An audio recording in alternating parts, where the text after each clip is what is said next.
કોર્ટની કાર્યવાહી શરૂ કરવામાં આવી. ઠીક છે, કેસ નંબર 302 ની કાર્યવાહી શરૂ કરવામાં આવી. જજ સાહેબ, મહારાષ્ટ્રથી રિયાબેનને ફરિયાદ છે કે તેમની ઉપર જાન લેવા માટે હુમલો કરેલો છે અને તેમના પૈસાની પણ લૂંટ કરવામાં આવી છે. તે બાબતે તેમણે નિચલી અદાલતમાં અપીલ કરી હતી, પરંતુ તેમને ત્યાં ન્યાય ન મળ્યો હોવાથી તેમણે અહીં જિલ્લા અદાલતમાં અપીલ કરી છે. શું રિયાબેન અહીંયા હાજર છે? તેમને અહીં બોલાવવામાં આવે. રિયાબેન હાજર હો.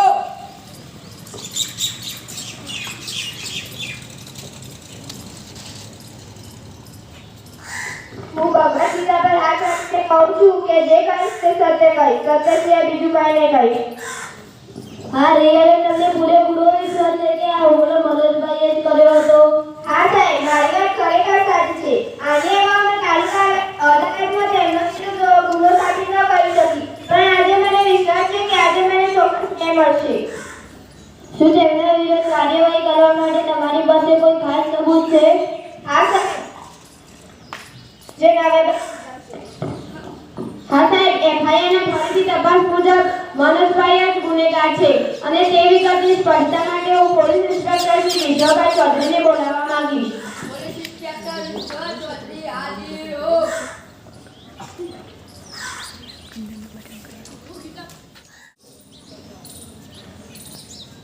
હા સાહેબ, તમને ફરીથી તપાસ મુજબ જે પ્રશ્નો જાણવા મળ્યા તે તમે જજ સાહેબને જણાવો.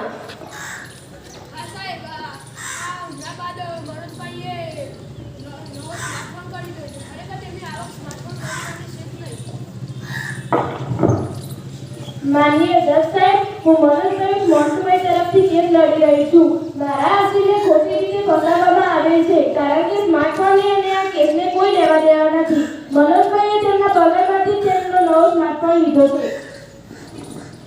જજ સાહેબ, મારા પગાર મિત્ર ભલે કહેતા હોય કે આ બંનેને કોઈ સંબંધ નથી, પરંતુ તેમણે મારા અસલના લૂંટેલા પૈસાથી તેમનો નવો ફોન ખરીદ્યો છે, કારણ કે બીજા દિવસનું જ છે. અને હા સાહેબ, તેમણે નીચલી અદાલતમાં કહ્યું હતું કે તે દિવસે તેઓ પ્રયાગરાજ ગયા હતા અને સ્પષ્ટતા માટે હું મનોજભાઈને બોલાવવા માંગુ છું. મનોજભાઈ હાજર હો.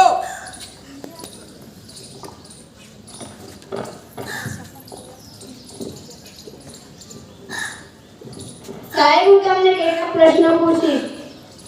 શું તમે ટ્રેનમાં કેટલા વાગે ગયા હતા? હું જે તે કહ્યું તે સત્ય કે સત્ય છે, બીજું કંઈ જ નહીં કહ્યું. સાહેબ, તમે ટ્રેનમાં કેટલા વાગે ગયા હતા? હું સવારની ટ્રેનમાં ગયો હતો. ખરેખર ટ્રેન આવી હતી? હા સાહેબ, ટ્રેન ખરેખર આવી હતી. તો તમે ખોટું બોલી રહ્યા છો, કારણ કે તે દિવસની ટ્રેનો તો પ્રયાગરાજમાં ભીડ થવાને કારણે રદ કરવામાં આવી હતી.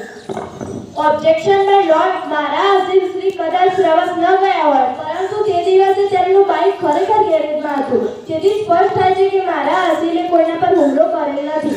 આ બાબતની પ્રશ્ન માટે હું મહેન્દ્રભાઈ પાનપાલાવાળાને બોલાવીશ. પાન મસાલાવાળા મહેન્દ્રભાઈ હાજર હો. હું જે કહીશ તે સત્ય કહીશ, સત્ય સિવાય બીજું કંઈ નહીં કહીશ. મહેન્દ્રભાઈ, તમે આ વ્યક્તિને ઓળખો છો?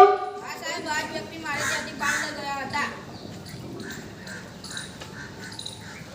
તે બાઇક પાછું મૂકી ગયા હતા? આ પરથી સાબિત થાય છે કે મારા અસીલ બેકસૂર છે અને મનોજભાઈએ તેમના ઉપર હુમલો કર્યો છે. ઓબ્જેક્શન બાય લોર્ડ, નવ્યાબેન ચૌધરી શું સાબિત કરવા માંગે છે તે મને ખબર પડતી નથી. નવ્યાબેને રિયાબેન પાસેથી રિશ્વત લઈને મહેન્દ્રભાઈને ખોટા પ્રશ્નો પૂછવા માટેનું કહ્યું છે. તેથી સ્પષ્ટ થાય છે કે મારા અસીલ મોન્ટુભાઈ નિર્દોષ છે. મહેન્દ્રભાઈ, આપણી વચ્ચે ના સાહેબ, હું ગરીબ શા માટે ખોટું બોલું?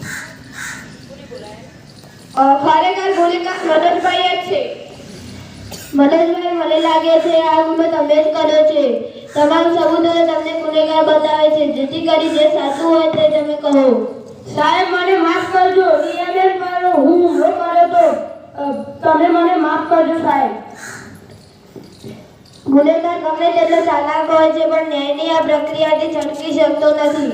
અહીં રજૂ કરેલા તમામ સાક્ષી અને પુરાવા મુજબ મનોજભાઈએ જ રિયાબેનની લૂંટ ચલાવેલ છે. જેથી મનોજભાઈ જ ગુનેગાર છે. તેમને સજા ફરમાવવામાં આવે છે. જે રિયાબેનને તમામ લીધેલી રકમ પરત ચૂકવી દે અને તેમને રૂપિયાનો દંડ થાય છે. માન્યવર સાહેબ, આપનો ખૂબ ખૂબ આભાર.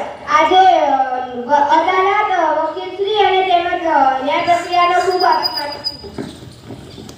અદાલતે બગાડવા બદલ મનોજભાઈને 6 માસની જેલ કરવામાં આવે છે. સાથે સાથે શ્રી પોલીસ ઇન્સ્પેક્ટર વિશ્વ ચૌધરીને તમામ સબૂતો એકઠા કરવા બદલ ધન્યવાદ કહેવામાં આવે છે.